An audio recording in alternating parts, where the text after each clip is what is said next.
Hey guys, what I'm working on tonight, 2003 Windstar. Got to change the rack and pinion out of it. Some outer tie rods up there. So far, it's hard to see. Got the outer tie rods disconnected already. The problem is we can see all that oil running out of there coming from the rack. Made quite a bit of a mess here. Yeah, exhaust is nice and snap, crackle, and hot for me. Because the computer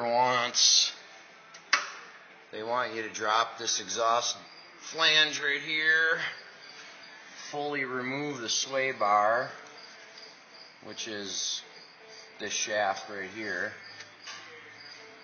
So we're gonna do it the Bill way. Labor time, it's kind of rusty up there. Labor time on this is, they say 3 hours. That does not include the alignment. So yeah. So you gotta take this 13mm bolt out that disconnects the steering column from the rack. 13mm, use a stubby socket, and then that just pulls up. Recommended, leave the steering wheel locked, remove the key, so this cannot turn during the process. There is a clock spring in the steering column that does the cruise control push buttons, the horn, and sends power through the steering wheel. It's a spring and it rotates. Well, it only rotates so far and you break it. So if the wheel is not locked and this spins all the way around, you will break the clock spring in the steering column, which also runs the airbag. So I don't speak from experience on that. Okay, back at her again. Another little clip it. You can see got a ton more room. Rack's all nice out in front here.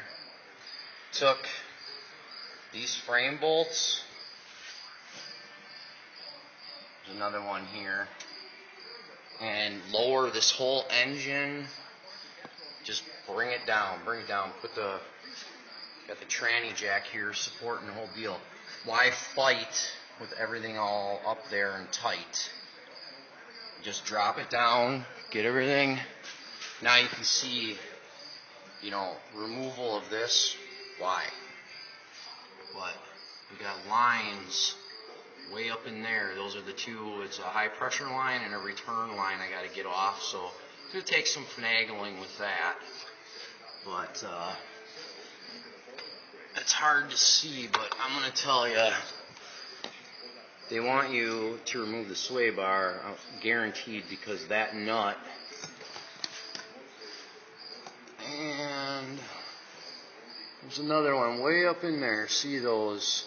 Sway bar is in the way of those, but not if you pull back on the sway bar with a 3-foot pry bar.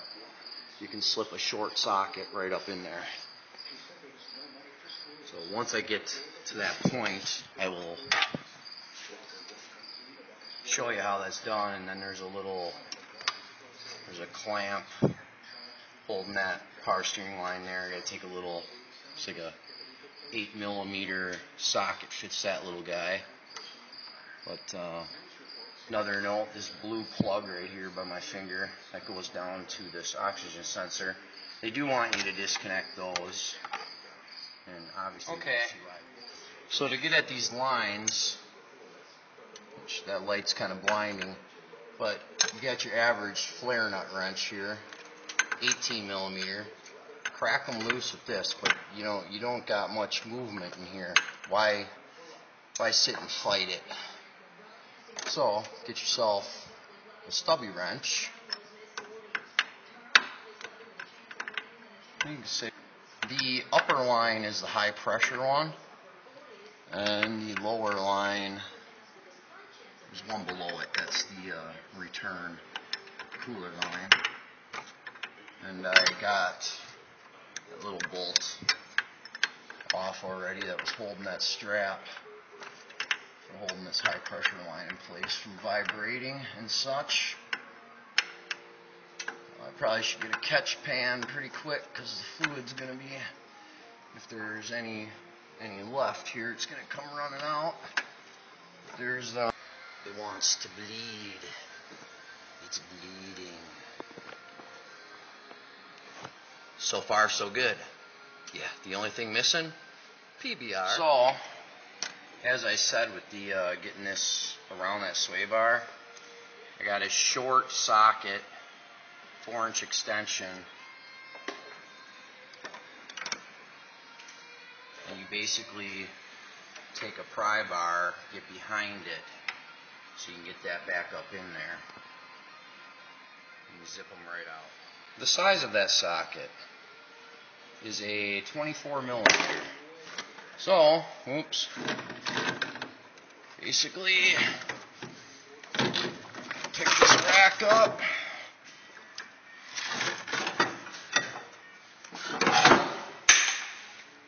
and kind of hard to do this one-handed, but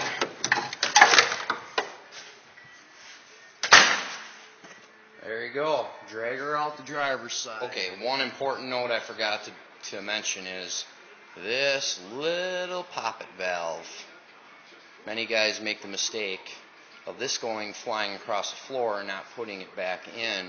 You have a hydraulic problem. This little poppet valve goes in the high pressure line, that top line that I showed you. So here's the new rack. Brand new inner tie rods on it, so I just got new outer tie rods to put on it. But this little valve goes in this upper port right here. Like I said, a lot of guys let that fly out and they have new problems after the fact and can't figure out why. So I'm going to have to drive these bolts out. It's kind of like a press fit into the housing there and reinstall them in the remanufactured rack and start hoofing her back together. It's pretty much reverse procedure. You know, putting it back in is just reversal, taking it out from this point. But like I said, remember the check valve. Another thing I forgot to mention is these little nylon sealing washers go on the power steering lines up there. They, you guys spin them off. They got a special tool for reinstalling them. It's like a cone, so it stretches it over the threads. But you can just spin it right on. Go bottoms out. So, yeah, got her all buttoned in. Just got to tighten that pinch bolt up there. I always like to put a little dab of blue Loctite, or if you want to call it thread locker, on there. They do that from the factory anyways, but yeah, so all I got left to do here is spin the jam nut on, put the outer tie rods on, get her close, and then get it in the other bay. Get her on the alignment rack. Put some fluid into it. And that's another thing I'd like to note is I like using the Mercon 5 fluid for power steering on Fords. You always hear Fords and their whining power steering pumps. Yeah, you put that thin multi-purpose power steering fluid in there, it's too thin for the system, and they get noisy, they whine. And that's not the total reason for it, but when Ford's got a TSB out to use nothing but that stuff, there's a reason for it. So I've had a lot of good luck using that. They call it M5 or Mercon 5. So, yeah. Howdy. What we got going on here. Next day, still got the old 03 Windstar over here. Still has a vibration when turning the wheel to the left. And what I see here You got that lower control arm here, that bushing right in there. You can see there's some separation going on there.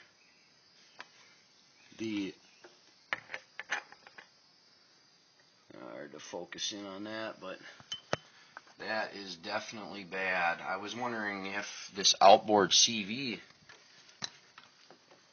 axle joint was bad, but it would vibrate all the time going straight down the road. It doesn't vibrate. Rolls nice, no clunking, but this is the new unit. New bushing, new ball joint. You can see a whole lower control arm. Yeah, all one unit on the newer ones. So, really, in the end, it's about the same. I don't know. But this unit here was about, what was it, $68. That's not including tax. So, yeah, some sales tax, blah, blah, blah. Okay. So, finally, got this ready to remove. This bolt completely froze in here, which anybody that's changed shocks or leaf springs, or you're familiar with that. Real fun. Real fun. So what I ended up doing is putting the Sawzall between here, cutting that off. But that sleeve that's in there is so hard, and Sawzall blades are very expensive, so I took a 3-inch cutoff wheel and got in here, and it just touched the edge of this, but no damage. Finally, oh my goodness. And yeah, well, the bolt that went through this piece, that here is, looks like that 10mm fits on there. So that one came out like nothing. Start stuffing that new one back in there. Okay, got her all back together. Dug through my Ford hoard and found a bolt exactly like the factory. So, all in place. Alright, time to go off and do another alignment on it. Yeah. Thanks for watching.